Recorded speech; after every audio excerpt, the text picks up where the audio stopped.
And, let me start off with a story. I was sharing with some of the young folks earlier about how important it is to get A's and how important it is to have dreams of doing things, when you're a little older.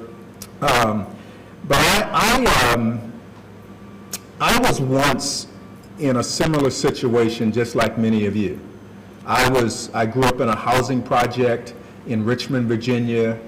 At a very young age, my mom passed away. She died of breast cancer. And so I had a lot of challenges in my life. But one thing I did have is I had people who cared. I had boys and girls clubs. Back in those days, they just called it the boys club. But I had people like Mr. Cass, and I had leaders like the leaders who I've talked about who really cared about me. And one of the things growing up in that club, I learned a love for reading. I learned a love for doing well in school. What did I say? It's not just about going to school, but it's doing well in school. What did I say? Learning and getting what? A's. That's right. You want to get A's. And that's what I learned from those mentors at that school. They expected me to go to college. They expected me to do well. And again, I learned that love for learning and that love for doing well at the club because I had people who believed in me. And I want you guys to know, again, you are the reason why we're here, that we believe in you the same way. We really do believe that you're going to do everything that you say, that you're going to be that NBA player, and then you're going to be, whatever. I got somebody who's going to be a football player, and then a scientist, and someone who's going to be all kinds of things. We believe that you can do all of that and even more. And we know that the childhood experiences that you are going to experience here at the club are going to enrich your lives and build a foundation for you that are going to help you to move on and do great things. Supporting our youth and helping them to achieve academic success, it's a core belief at our company, at Cox Communications. We believe that doing things like this, providing affordable internet access, is the first step in achieving a digitally active and engaged community. And it's a critical foundational step in helping young people to excel academically and later as they pursue those dreams and enter the workforce. Here at Cox, supporting broadband adoption programs across the country is something that we have been committed to for some time now. More importantly, we're committed to doing it in a way that connects the most vulnerable members of our society, our children, so that they can compete and have a greater chance in being successful in this digital world where we have to compete. We've all heard the statistics about how children who don't have access to internet in their homes, how they are disadvantaged at school. They fall behind their peers. And we believe that no child should fall behind simply because they do not have access to digital technology. And that's why this program, Connect to Compete, is so very important. It's also why Cox jumped at the opportunity to be the first cable provider in the entire nation to join the Connect to Compete partnership. Last year, Cox set up a pilot Connect to Compete program, and based on that success, we are pleased that families right here in Hampton will be able to access this incredible program, creating a level playing field for all of our children to succeed. And by working together with our partners, especially all of you that are here today, we're taking steps toward bridging the digital divide that we've all heard about. No one organization in our community, no one company can make all of this happen. It takes many partners to make a broadband adoption program possible. The Connect to Compete program is bringing together top companies like Cox and others and experts across industries to enhance the educational experience of children and the economic prospects of their parents. I and Cox thank all of you for your support and your continued enthusiasm for this program. This has certainly been a team effort, and your commitment is very appreciated.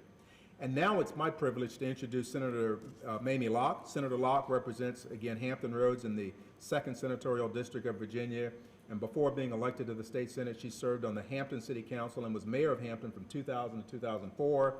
As Dean of the School of Liberal Arts and Professor of Political Science at Hampton University, she truly understands the importance of access to education, and we're grateful that Senator Locke could be with us today. We're grateful for her outstanding leadership and her continued partnership. Please join me in welcoming Senator Mamie Locke.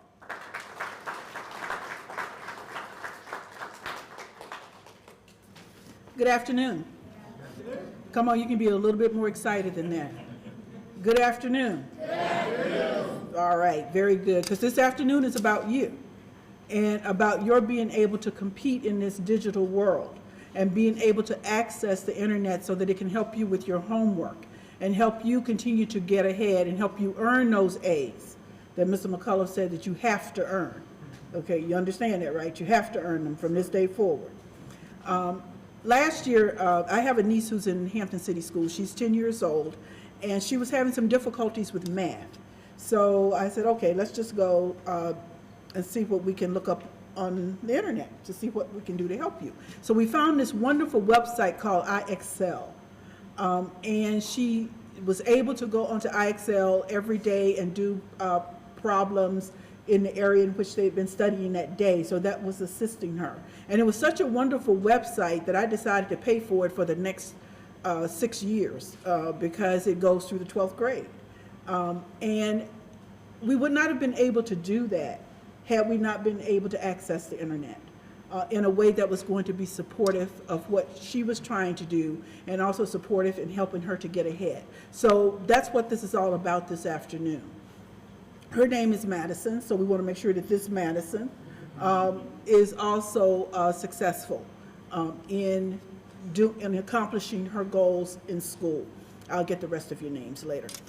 So we certainly want to thank Mr. McCullough and Cox Communications. We want to thank Hampton City Schools. We want to thank the Boys and Girls Club for their support of this program because it is so important for you. And again, this is all about you this afternoon.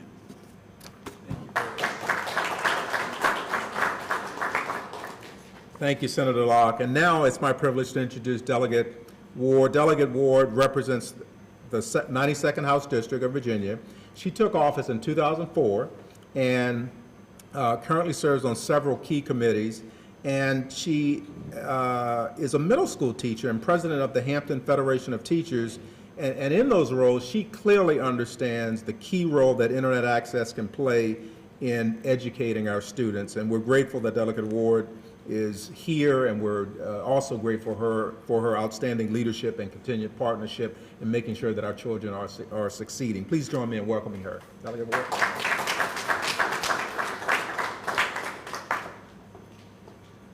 Thank you, and good afternoon to you.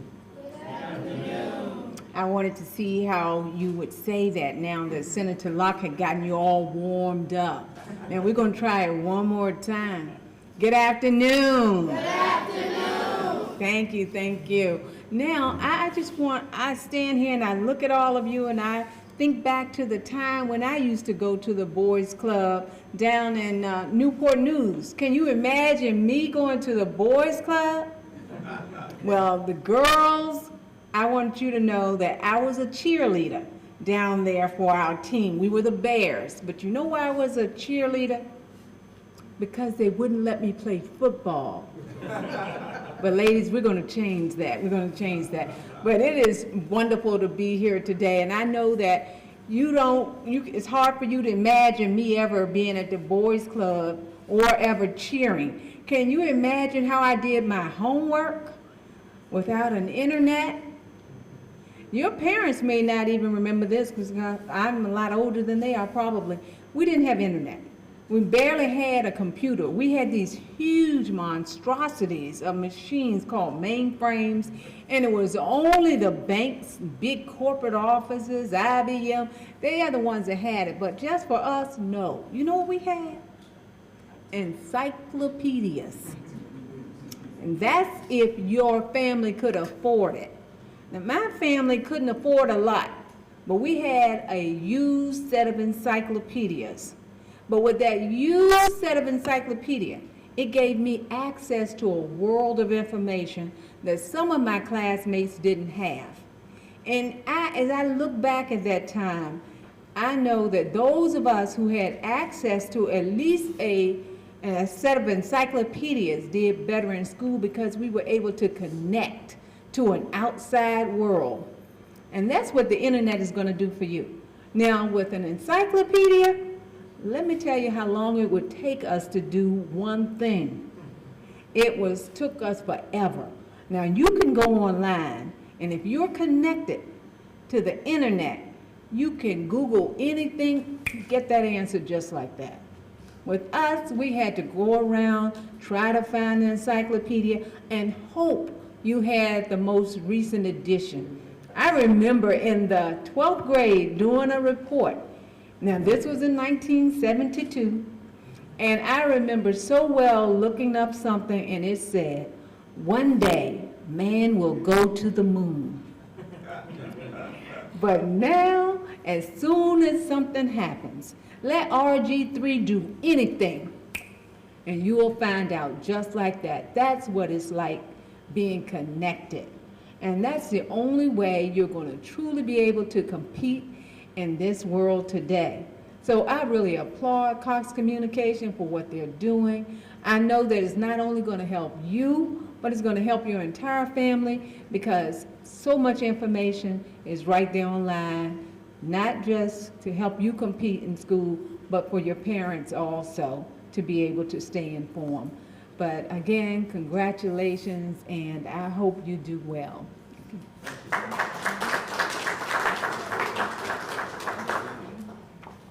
Thank you, Delegate Ward. That was such a great analogy with the encyclopedia. We didn't have encyclopedias in my home. Thank God I had great folks at the Boys and Girls Clubs. At this time, I would also like to ask Dr. Shiflett if you would like to come up and make some remarks representing the school, since these, in fact, are all of your kids. So please welcome Dr. Shiflett. Well, good afternoon, everyone. I think, thank you. I think you now see why I truly love living and working in Hampton. The fact that we have a community that supports our young people it's so amazing to me. And Mr. McCollum, the fact that Cox has now joined us as a partner in making sure that we can really provide resources to our children. It truly is a big difference in a child's life, and it's going to be a big difference in my division's life, because we're really looking at expanding how we are able to give our children connections to the digital world. And we're looking at a one-to-one soon, which means every child having some kind of digital device. And so now, like when Senator Locke's niece needs to look up something, I'll know that every child will have the opportunity to look up whatever information they need. So whether you're having trouble with math or science or English, or whether you just want to go on to some of the websites that we have where you can actually connect with your teacher and ask a question after school. These are all things that we'll be able to do and we'll be able to support for our children. So I'm so excited about what we are getting ready to embark upon, and am very hopeful that a year from now we'll be seeing our test scores continue to go up, and that when I come in here, you'll be all engaged with using whatever device you use so that you can connect and do your homework and do whatever kind of research you need to do. So again, I want to say a very special thanks to Cox. I also want to say a special thanks to our City Council and our legislators who really do work so very hard for the children of Hampton, because young people, you're our future. You are going to build a better community for Hampton. Don't ever forget that. You're so very important to us. Thank you.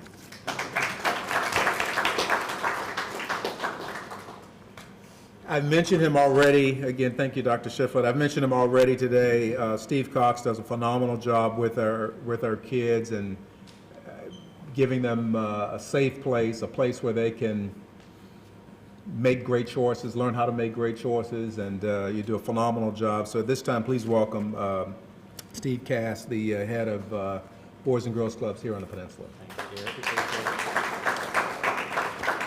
Hey everyone. I want to tell you that these are your friends. These are the people that are making a huge difference in your life. And just, I won't be very long, but just a few notes.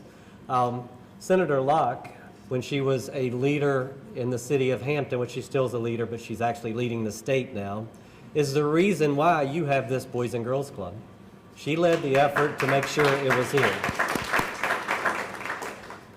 This building was actually given to Boys and Girls Club by the city of Hampton because she advocated for you. So think about her every day when you're in here. And she also advocates for things at the state level for us, like tax credits, which mean nothing to you, but it helps people give to us so we can continue to keep the lights on and the wonderful staff that you have. Delegate Ward is a great advocate because of her past history, and I just made a phone call. We have a uniform, football uniform for you waiting down at Greater Hampton Roads. So check in down there today and we'll get you in. And thank you for advocating for all the things that you do. And Dr. Shiflett, she's been so generous to me to spend time with me to try to help and advise me as I lead Boys and Girls Club. So thank you for what you do, and thank you for your wonderful babies, as you put it. Thanks so much. Cox Communications has been a partner with us for over 2 decades. 20 years ago, approximately, they started the Connect a Kid program. Another way they're a friend of yours, the Technology Center, that you go to and see Mrs. Ash every day, who helps you with your homework and helps you connect to the internet, is here because Cox started that initiative. I like to tell people that when you're paying your very modest bill to Cox Communications, you're making a donation to Boys and Girls Clubs because their support of us is so incredible. And it's millions of dollars that they put in to Boys and Girls Clubs, just our organization alone. So tell your families, all your friends, they're paying their cable bill, their internet bill, but they're actually supporting their local Boys and Girls Clubs. They've been a catalyst of our growth, but they care for each and every one of you. You're representing your 20-some kids, I don't know, I didn't count, but you're representing over 6,000 kids in 15 Boys and Girls Clubs here on the peninsula and Northern Neck, 3 cities, 3 counties, and they care about you and each one of those 6,000 people. And I just couldn't help but notice the Connect a Kid program 20 years ago, Connect to Compete. I think the key word is connect, and it's not only connecting you to the internet, but connecting you to people who care about you.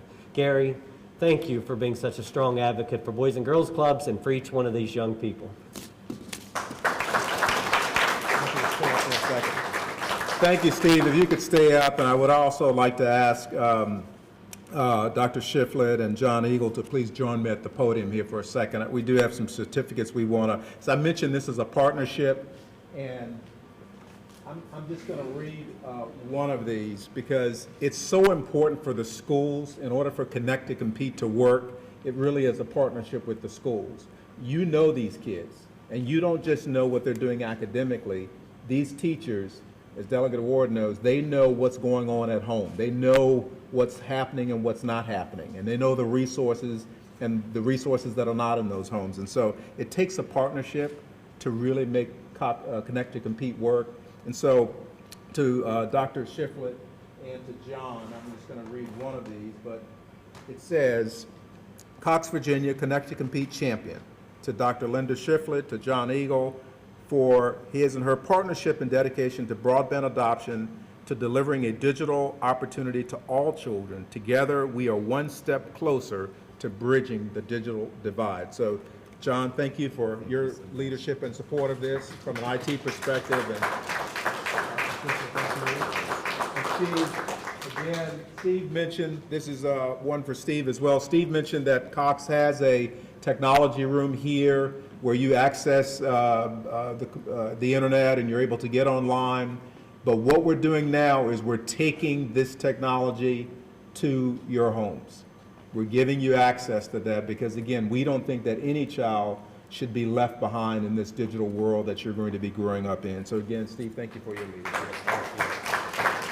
So with that, I think we're just about at the point where we're going to have a ribbon cutting. But we're not going to do the traditional ribbon cutting because we're talking about the digital age. So we're going to do a virtual ribbon cutting. And if I could ask Emma Inman, our Director of Public Relations, to join us. And if I could ask all of our leaders who joined us, Senator Locke, Delegate Ward, Dr. Shiflett, Steve, if you could join us. John, if you want to come up as well.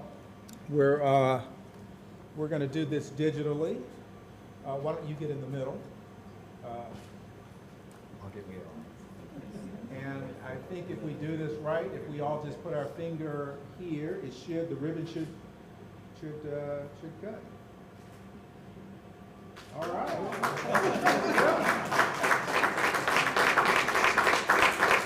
So again, thank you all leaders for being here today, and to the young folks, you have a ton of people in your camp who care about what you are doing. Work hard. Don't just go to school to learn, but to do what?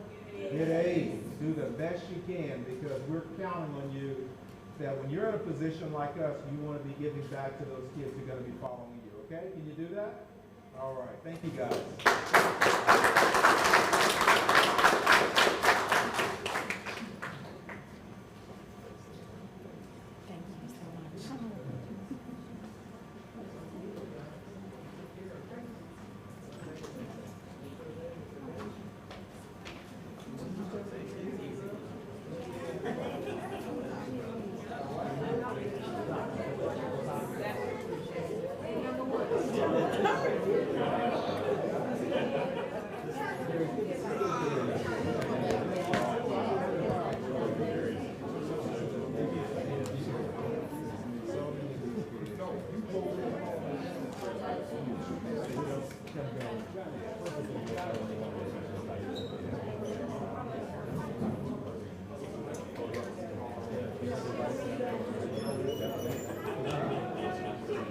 Take care of you guys. Study hard, okay?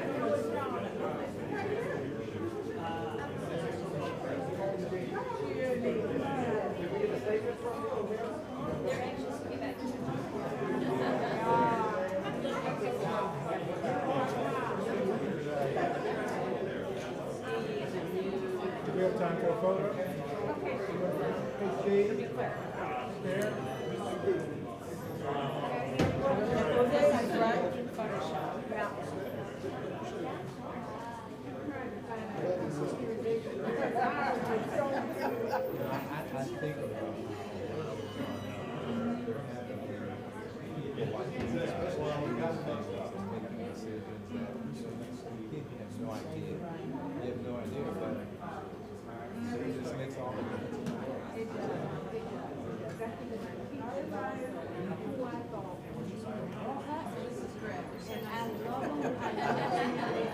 I'll hide myself in the back.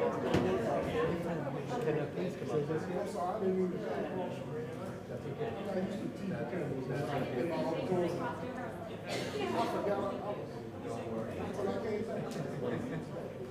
Thank you, everybody, for coming out.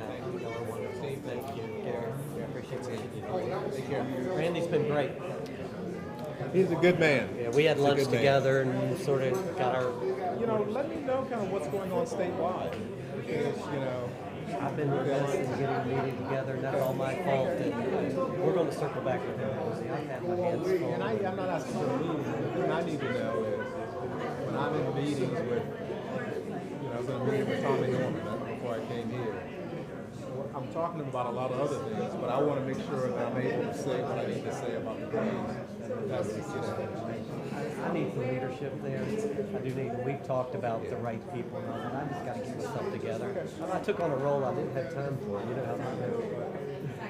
But I'll get you some information. We do need a statewide effort. So Tommy helped us last year put some stuff through, and maybe we could get him to do the same with